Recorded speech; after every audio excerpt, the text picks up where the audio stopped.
Em novembro, o Cotai Project vai lançar um ecossistema financeiro global completo. Wallet, Exchange, Gateway, Marketplace e Betting.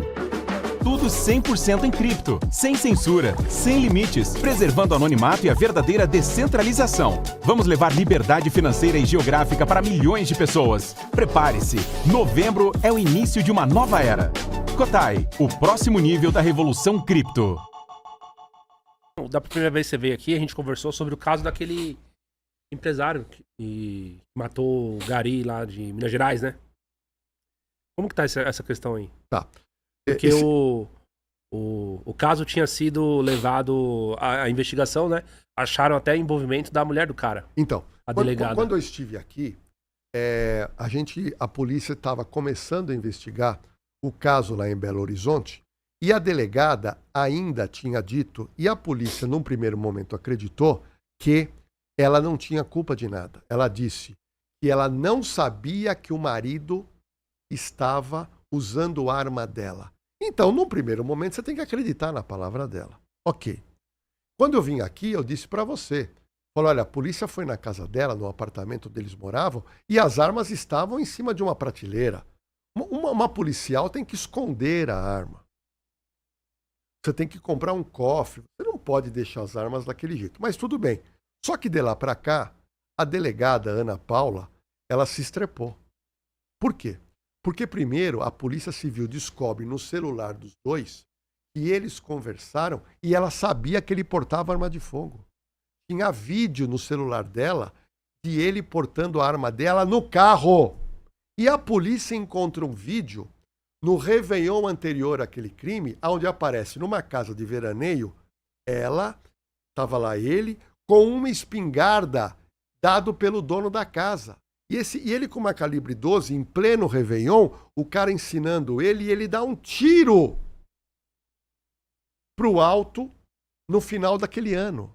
Ou seja, ele era aficionado por arma, acho que ele tinha fetiche pelo cargo da esposa, e ela não teve pulso de impedir que ele usasse a arma dela. Então ele portava a arma dela e ela sabia.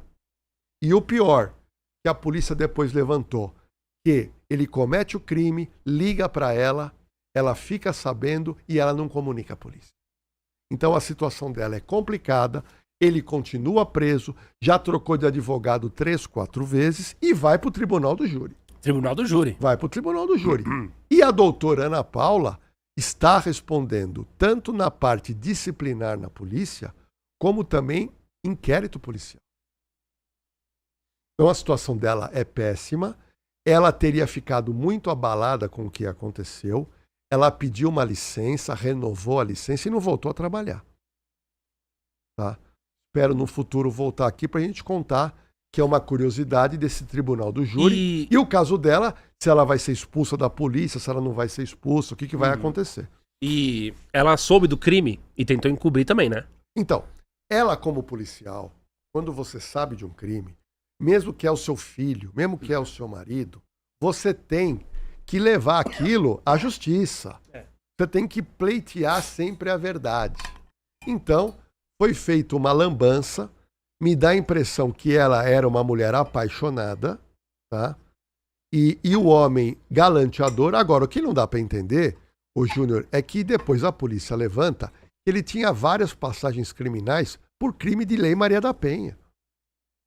Você entendeu? Provavelmente em outro estado, né? Em outro estado, tanto no Rio de Janeiro como em São Paulo. Então, como ela, uma delegada de polícia, você vai casar com um cara que tem uma série de processos criminais de Lei Maria da Penha. Ela casou, o cara bonitão, bombadão, aquela coisa toda. Até o currículo dele, 80% é falso. Eu tô com o meu parceiro aqui, o Alan. Sim. E eu me lembro quando aconteceu o crime, eu liguei pro Alan e falei, não sei se o Alan vai lembrar. Eu falei, Alan, o currículo do cara é invejável. Quer dizer, como é que um cara com um currículo desse vai matar? Não sei se você lembra disso. Deve ter estudado fora, né? Como é que você vai matar? Como é que você mata um trabalhador, um gari? Mas depois eu descubro que 80% era mentira. A vida desse homem é mentira. Ele criou uma pessoa que ele não é. ele toma anabolizante pra ser forte, para ele alegou até que era maçom e não é. Tudo que ele falou é mentira. Porra. E Ele mexeu com coisa pesada agora, hein? o currículo era anabolizado e digo mais. A pergunta é, a delegada não sabia de nada? A delegada não desconfiou? A delegada não puxou a capivara do homem? A delegada não percebeu que era um embuste? Então, mas todo mundo foi... A investigação levou até a prisão desse cara, né? Ele foi preso depois do incidente. A questão é, ela tentou encobrir algum vestígio dele? Tentou passar algum tipo de pano pra ele não ser pego? Então, aconteceu o seguinte.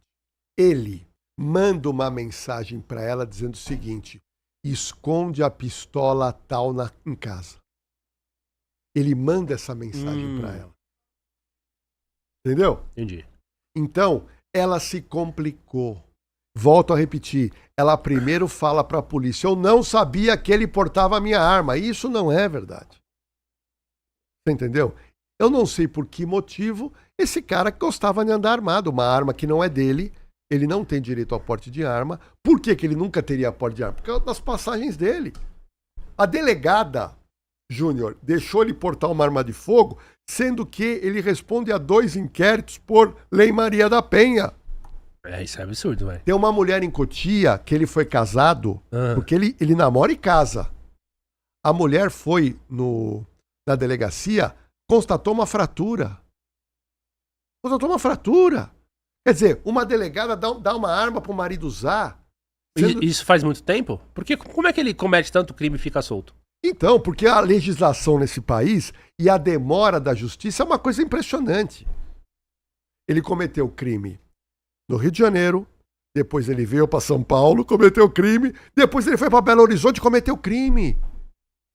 Quer dizer, aquela aparência de executivo, de cara que estudou em Harvard, fez pós-graduação, tudo cascata. Ou a delegada se impressionou pela beleza física do rapaz, ou ela é uma tonta. De não conseguir perceber como delegada que o cara é um embuste.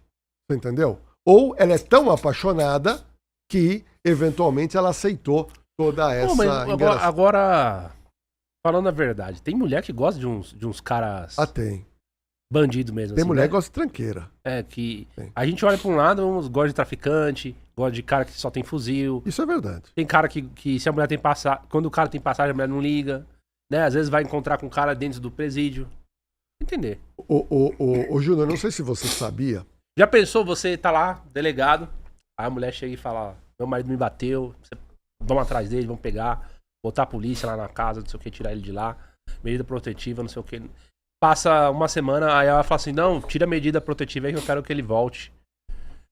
Já teve gente que me contou esse tipo de coisa. Isso tem muito. Isso tem muito. Tá? Isso tem muito. Agora, você falou que tem mulher que gosta de bandido. Essa delegada, como é que ela não sabia de tudo isso? Agora eu vou te contar um negócio interessante. Roger Abdil Maci, que é o médico monstro. O médico que teria cometido abusos em série. Tem o serial killer e ele era o serial abusador. Na cena do crime, eu postei a semana retrasada toda a história do médico Roger Abdil Maci com as vítimas contando o que aconteceu. Você não vai acreditar o que eu vou te contar. Depois de todo esse problema, ele estava namorando antes de ser preso com uma procuradora da República. Júnior, procuradora da República. Meu Deus. É um dos cargos mais altos do governo federal e que ganha melhor. Sim. Essa mulher pediu demissão da procuradoria e morou com o Roger e fugiu para ele pro Paraguai. Meu Deus. Procuradora da República. Então, você colocou muito bem que algumas mulheres têm uma fixação pelo perigo, pelo banditismo. E essa procuradora me chama a atenção porque ela teve 2 filhos com Roger Abdil Maci. Não sei se você se recorda, quando ele foi condenado a 300 anos, ele pega um avião e vai para o Paraguai. E ele ficou quase 3 anos no Paraguai, morando num casarão com ela. Por quê?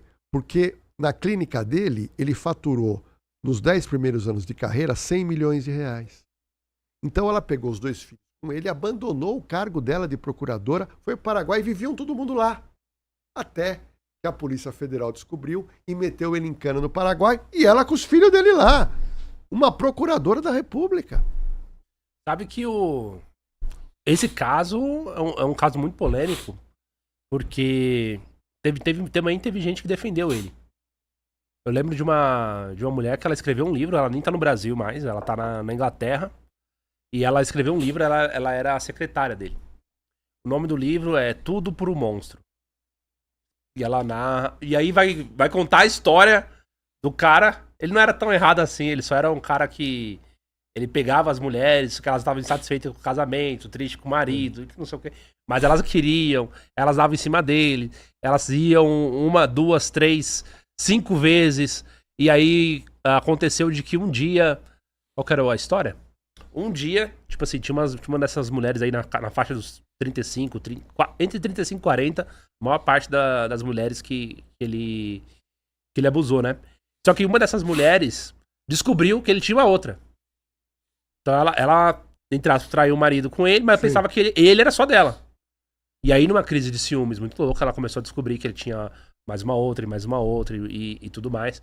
E ele era um cara que prometia mundos e fundos para as pessoas. Não, porque a gente vai ser feliz, não, porque você vai encontrar paz e amor em casa quando a gente estiver junto, só espero mais um pouquinho e tal. Então eram casos recorrentes, né, de promessas também que ele fazia.